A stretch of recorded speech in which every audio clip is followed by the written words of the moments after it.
How's everybody doing? Today we are going to check in on my single seed challenge, which is a shishito pepper. That's kind of complicated. And I'm also going to talk a little bit about fertilizing. So last weekend when I did my week 9 garden tour of the seed room and we looked at all the seeds, I did have a couple that were starting to turn funny colors. I was a little bit worried about them, and so it's become very apparent to me that they need a little bit more nutrients. Because I started them in potting soil, they did have a little bit of nutrients in the soil, but not a lot, and they have since used it up, especially the ones that have been in here for a couple weeks now. So I couldn't find my jug, which means it's probably outside buried in the snow or hopefully in a shed. So I just got myself a small bottle, and this is what I use. It is organic. It's called Neptune's Harvest. This is fish and seaweed fertilizer.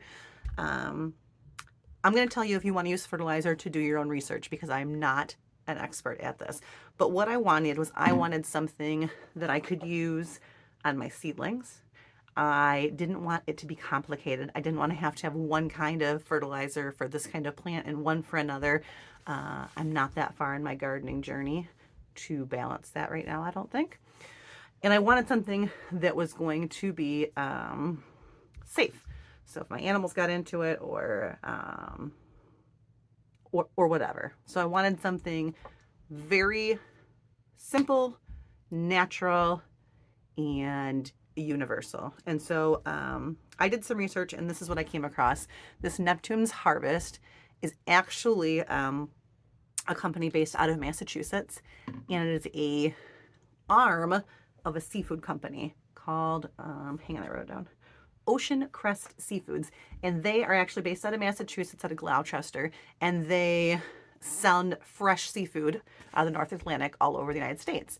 And what was happening is there was a bunch of byproduct of all this fish. So any part that wasn't being used for human consumption was being tossed back into the oceans. So in 1986, they decided to say, hey, how can we use this better? And that is how Neptune's Harvest was born. So they did some trials. They figured out how to do things. And what they actually do is take naturally occurring enzymes in these fish, and they put them through this cold press, that sounds right? And what happens is they end up with this fertilizer. You can go to the website and check it out more. I think it's just neptunesharvest.com will take you right where you need to go. But so I like that it's made in the United States. I like that it's all natural. I like that it's taking what was a waste product and turning it into something good. So this is what I use. Now, use it differently if you use it in the house or versus outside. So in the house, you use 1 tablespoon per a gallon of water. I am using 2-liter bottles because use what you have. And right now I don't have any gallon containers because I've been throwing them outside in my winter sow box. The ones I've saved for my husband. So I'm going to say that this capful is probably a tablespoon. And so I'm going to put a half a capful into a 2-liter bottle, shake it around, and then I'm going to bottom water all of my trays, which is how I water. So I pick one of these up and I pour the water into the bottom of the tray and fill it up. And I'm going to do this for every seedling that is germinated today. And I'm going to keep on a schedule. So I'm filming this on Sunday. So every Sunday, once a week, I'm going to use a half a tablespoon of Neptune's Harvest in a 2-liter bottle, and I'm going to fertilize my plants until they go outside. Now, if you want to continue fertilizing when they're outside, and I will do this maybe a couple times when they're still getting established, but after that, I don't fertilize anymore. I just count on my compost and my soil, giving it what it needs. So far, that has worked for me. So, but when you do put them out, you're going to use a little bit more. So you're going to use 1/8 of a cup per a gallon of water. And why you want to do this, and it's about once a week, and why you want to do this is because you are going to lose some of that. Like here, if I pour fertilizer into this tray, everything in this tray is going to suck that up. It's not going to go anywhere. If I pour that same thing into something outside, it is going to be diluted and be used up by whatever else is near it. It's not exactly the same strength. So In the house, 1 tablespoon equals 1 gallon. Or if you're like me and improvising, half a tablespoon per 2 liter. So we're gonna go ahead and do that this morning. Okay, I'm gonna warn you, this is what it looks like. It's pretty disgusting looking. It's literally seaweed byproduct. So, and it does have a fishy odor, but it does go away. However, my cats really, really like it. So I'm just going to put this in here and I'm going to pour it into here. Isn't that pretty? And I'm going to shake it up and start watering.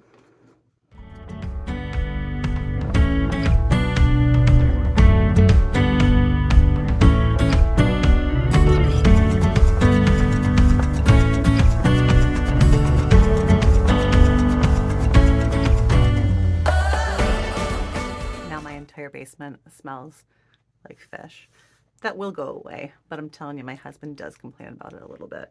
So this room's going to start getting really funky smelling. But I wanted to show you my single seed challenge. Isn't she pretty? That's a shishito pepper. I don't know if you can kind of see, there's her seed leaves, and she's got some little true leaves popping out. I'm very proud of her. So she just got a little fertilizer too. I'm going to put her back in her container and get her a drink.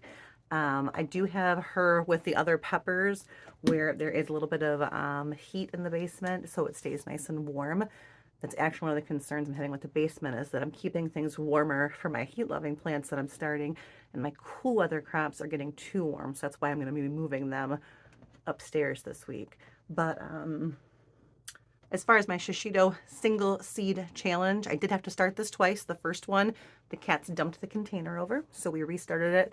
A shishito pepper is it's not a hot pepper. They say that maybe 1 in 10 will have a little bit of a kick to it, but it's not a hot pepper. And they grow in little short, bushy, shrub-looking plants, and they produce tons. So many. They produce green. They will turn to red. They're usually eaten as green. I have some pictures of some last year that I will put in here. What we did with them is we harvested all of them at one time and went through and poked holes in them and blistered them in a cast iron pan and served them with like an aioli. Jess at Roots and Refuge has got a video up about how she does this exactly. That's kind of what I started with, and then I tweaked it a little bit for my family, but it's one of our favorite things to eat fresh. And in fact, this pepper produces so many peppers, and I could not preserve any of them. I wanted to try pickling some of them, and it didn't work because my family ate them all fresh out of the garden. So when I was thinking of a single seed challenge to try, which is a challenge that Scott had over at Gumbo Southern Gardens puts on. I got a puppy down here. Hi, Bailey. Puts on every year. And the challenge is to take one seed and follow its life journey. So you kind of get the whole experience, because, you know, we get kind of forgotten. We plant all this stuff and we harvest all this food. We kind of forget the awe of taking one little seed, putting it in this container, watching this plant grow. And this, if this grows to fruition the way I want it to, it's going to feed me hundreds of peppers. So I'm really interested in just following this one little plant, and I hope it doesn't die again. But if it does, I'll just plant another kind of plant. Maybe not a pepper, because my window is shrinking on peppers here in Michigan, but so far, so good.